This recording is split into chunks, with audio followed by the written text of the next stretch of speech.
We're changing up the scenery today and hitting a nearby running trail to talk about how to start and maintain a running habit. And no, you did not land on a health and fitness channel by mistake, but I am a big proponent of healthy habits, especially habits that improve your mental health.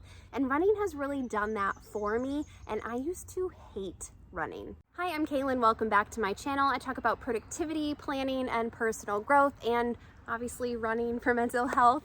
In this video, we're going to talk about why you would even want to consider an idea like running, the gear you need to get started, and then some tips and tricks that I've learned along the way.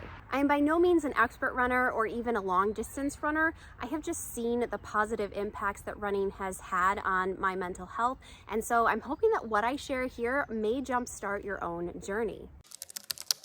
Almost 4 years ago now, I was in a really dark and depressed place. We had been on the road full time in the RV for a year at that point. We hadn't met anyone yet, so really lonely.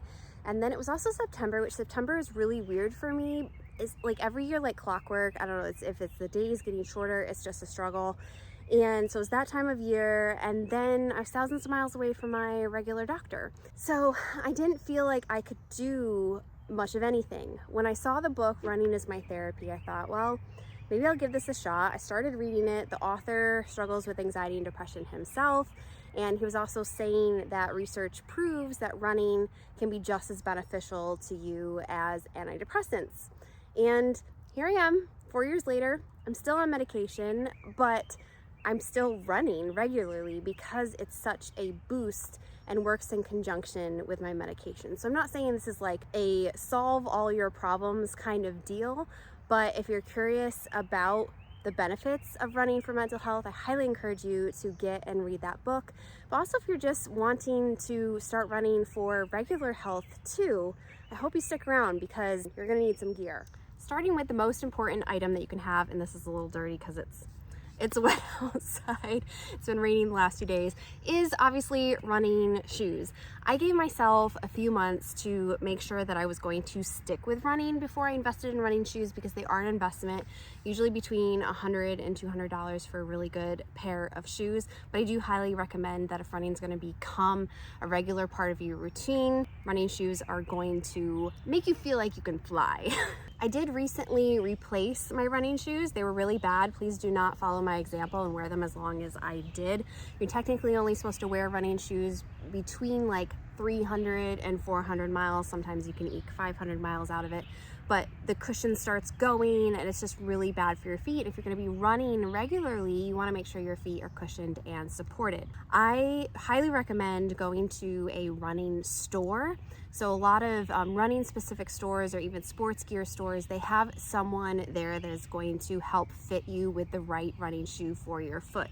They usually have a machine or something that's going to measure how you run. So whether the weight is on your balls of your feet, your heel, or your side, like your outside or inside, however you typically run, they're gonna find a shoe for you that is going to support that best. I found that the Brooks brand is really what works best for me. I have the Adrenaline GTS number 22 model that I just got. I had an older model of that before, but you're gonna find the best brand and model for you, and that's why it's worth going to an appointment. If you're gonna be spending a lot of money on shoes, it's worth it to get the right shoes. Plus, they have a great return policy normally. I bought a pair of shoes and ran a couple miles in them, like outside, because when you're at the store, like I tried to run around the store, but you only get so much of a feel for that. So I took them home, ran outside, they were just too heavy for my feet, and I took them back, gave me a full refund, and let me choose a different pair. Couple tips with this: make sure you bring your own socks. They will have socks there for you if you forget, but I find it's really nice just to have the typical socks that you're going to be running in, just so you know how they feel on your feet with the socks. And then I highly recommend going a half size or a full size larger than you normally do. So I'm an 8. I usually pick a 9, just because as you're running, your feet are going to swell and you want to make sure that there's enough room in the shoe for your foot. Keeping with the wearables theme, you're going to want clothes that are just really comfy. I actually prefer running in yoga pants more than I do running shorts. I don't know why. I'll link these below. I believe they're from Amazon. And then just a regular running tank top that's a little loose and just comfy is what I find is really best to run in. So make sure you get something that's just really comfortable and not going to be super constricting on you. For sunny days like this, I really love the Goodr Sunglasses. So normal sunglasses are, plus aren't they really fun, like fun colors. Normal sunglasses are going to hurt your face just because they're not made for sports. These are specifically sports sunglasses, so made for running, made for outdoor sports, and they're really comfy. They're like sort of a harder silicone. I lost my last pair paddleboarding and I was so sad. We were paddleboarding trying to find manatees, and then Joseph sent me this photo of a manatee wearing my sunglasses a couple days after because I was able to appreciate it then and laugh at it because I was really upset that I lost my sunglasses. So I had to get another pair. Highly recommend Goodr Sunglasses. And then once you start running, you're gonna want a way to track your runs. If you're a data nerd like me and you wanna see how far you go and what your pace is, I have tried both Map My Run and Runkeeper apps, and I really prefer Runkeeper. I haven't used Map My Run in a long time, so I don't know that I can really do a great comparison of the two of them, but Runkeeper is very easy to use. I don't need the premium version of it. I feel like I get enough with the free version.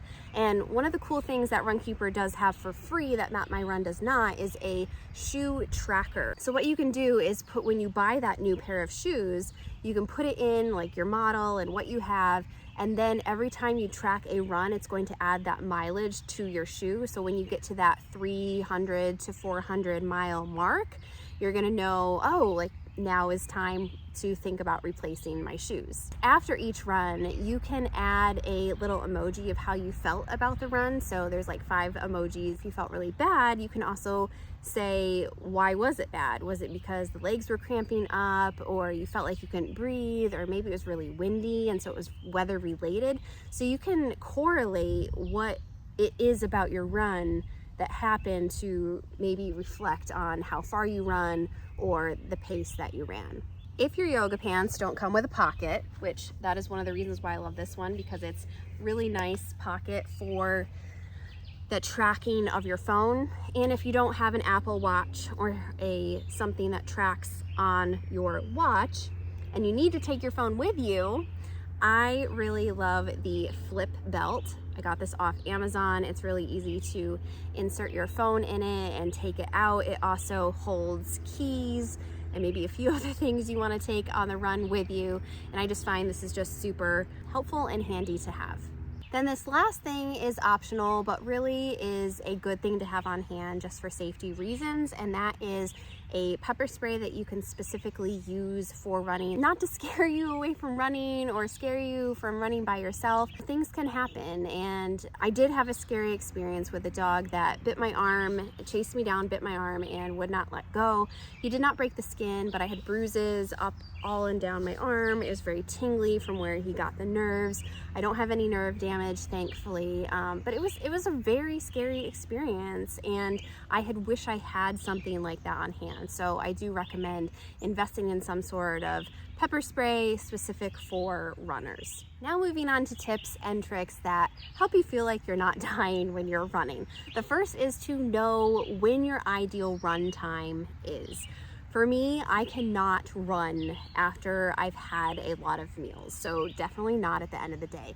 At the beginning of the day before breakfast, when my stomach is empty, I feel very light and free. That's when my best runs happen. That's when my pace is the best. It's when I can run further. And so I really try as much as possible to run first thing in the morning. If I can't, for whatever reason, and I still want to run that day, then my next best time is right before lunch, before I have that other meal in my stomach. So just kind of play around, see when you want to run, when running feels best for you, and then schedule your runs for that. The second thing is to adopt a breathing cadence that is going to help sustain you while you're running. Maybe this sounds a little weird because my husband who runs, like I asked him, like, well, how do you breathe? Because I was trying to increase my pace and be a better runner. And he's like, I don't think about my breathing.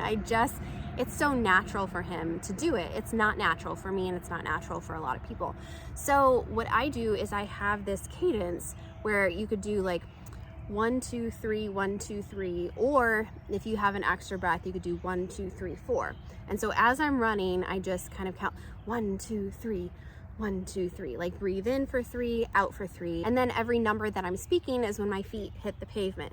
And as I'm doing this, I'm imagining the oxygen coming in and flowing through my body and going down to my legs and giving me that strength to run. I know that might sound really weird, but I also find a lot of like exercise and endurance is really a lot of there's a huge mental component for it. And so if you're thinking positively, thinking of the oxygen, do your counting, getting into that cadence, it's gonna be a lot more sustainable for you to continue a pace. The next trick is to make sure you are running on sort of the balls of your feet as you're pushing forward. A lot of times we end up just flopping around and we're not really paying attention to how our feet are hitting the pavement. But if you can focus on projecting yourself in that forward motion and thinking of the balls of your feet hitting the pavement and moving forward, that's going to push you further and faster, especially if you're trying to improve your pace. And speaking of pace, I do not get super crazy about this. Sometimes if I am training for a race, I'll start to pay more attention to it. But because I run more for mental health benefits, I'm not as concerned about it. If you're interested, my pace is generally between an 11 and 12. So it's considered really slow for some other runners. A really good pace for me, for if it's like really flat, the weather's nice, it's first thing in the morning, then I can usually get around to just over 10 minutes a mile. But usually it's between the 11 and 12 minute time frame, and that doesn't bother me at all. So look at the pace if you have a specific goal in mind, but otherwise I really wouldn't worry about it.